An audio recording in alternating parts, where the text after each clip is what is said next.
It is time for Sarah's Wiki Corner. Hello, Sarah. Hello. Hello. What are we learning about today in your Wiki Corner? Well, we are on our fourth day of our theme week on birds. Indeed. Today we're talking about a bird that seems to be everywhere around here anyways. The Canada Goose. Oh, they are. Yes. They are. You ever had to stop for one on the road and wait for them to cross? More walking than flying is what I see with the Canada Goose. Yes, me too. Me too. But they can fly. They do fly, They just opt to walk across the road slowly. Yeah. So the Canada geese may be seemingly everywhere now, but it hasn't always been that way. No? By the early 20th century, overhunting and loss of habitat had resulted in a serious decline in the numbers of this bird in its native range. Oh. Today, though, there are more than 5 million Canada geese. Sounds about right. Just in Webster, no, I'm just kidding. All across North America, thanks to conservation efforts and regulations. So thank you for that. That's to blame. I feel like they just showed up because you are right. In Webster, they're everywhere. Yes. And I feel like it just started 5-6 years ago. Yeah. Was it COVID? Did they come here because Maybe of COVID? Maybe they did. And then they just stuck around. Maybe. They said, wow, life is worth living here. It is good, right. So in recent years, Canada Goose populations in some areas, like Webster, have grown substantially, so much so that many consider them pests for their droppings.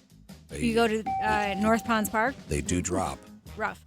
Noise and confrontational behavior.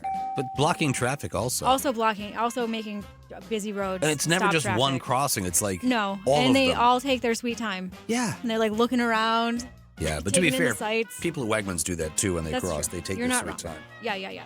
So this problem is partially due to the removal of natural predators and an abundance of safe human-made bodies of water near food sources, such as those found on golf courses, in public parks and beaches, and on sports fields, and in planned communities. So those little retention ponds are everywhere. Yeah, So they're inviting the they gooses. are. Yes. Canada geese are frequently a year-round feature of such urban environments. Owing to its adaptability to human-altered areas, it has become one of the most common waterfowl species in North America.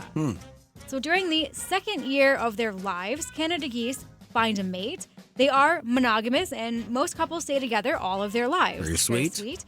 The birds usually pick partners that are similar to their own body size, which is a pattern known as assortative mating. Oh, is that what they call it Yes. when birds do that? Okay. Yes. The female lays from 2 to 9 eggs with an average of 5, and both parents protect the nest while eggs incubate, but the female spends more time at the nest than the male. As soon as their goslings hatch, they are immediately capable of walking, swimming, and finding their own food. Wow. Pretty independent. Holy cow, that's amazing. I know. Parents are often seen leading their goslings in a line, usually with one adult at the front and the other at the back. I have had to stop in traffic for that. Yep. While protecting their goslings, parents often violently chase away nearby creatures, from small blackbirds to lone humans who approach, first giving a warning hiss and then attacking with bites and slaps of the wings. Wow. Yeah, I don't think I want to be attacked by a goose. Ever. No, they're bigger. Like you're in the car and you see them and you're like, oh, those are good-sized birds. You get out and you walk near them. If they spread their wings, big. they're big. Yeah, they're very big. As they get older, they sometimes form groups with other goslings called gang broods. Wow. They form their own gangs.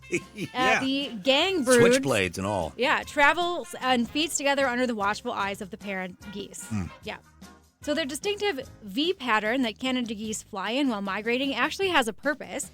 It helps the birds maintain their energy and improves communication. Each bird flies above the bird in front of them to reduce wind resistance, and being able to see each other, the birds being able to see each other, aids overall coordination. When the lead bird gets tired, it moves to the back of the group to rest, and then another one takes over. Wow. Yeah. Okay.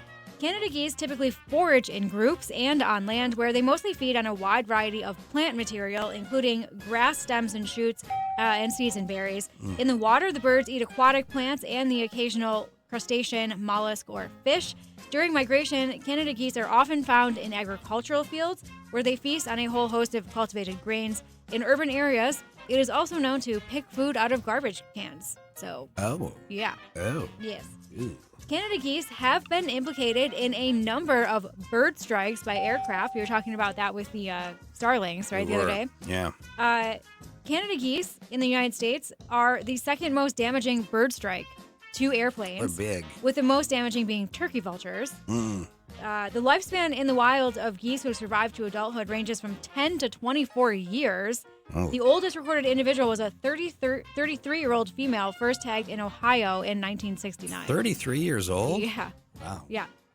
So the Canada goose is considered part of the Canadian national identity, but it is not Canada's national bird. I guess that would be kind of a weird bird for it to be, but A goose? Why? Why? Because it's a goose? Because we have like this regal, majestic eagle, and they have a Canada goose. But anyways, in 2016, the Royal Canadian Geographic Society held a public contest to choose the country's national bird, and they went with the gray jay or the whiskey jack. Ah. The Canada goose was in the top 5, though. I think it was 4th. Do you know what those whiskey, what'd you say?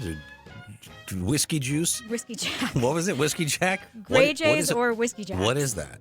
Do you They're know? like little gray birds. I don't know. You look it up. You won't, but take the goose because the goose fights. The goose attacks. It's protective. That's a little I think great the loon bird. was also up there.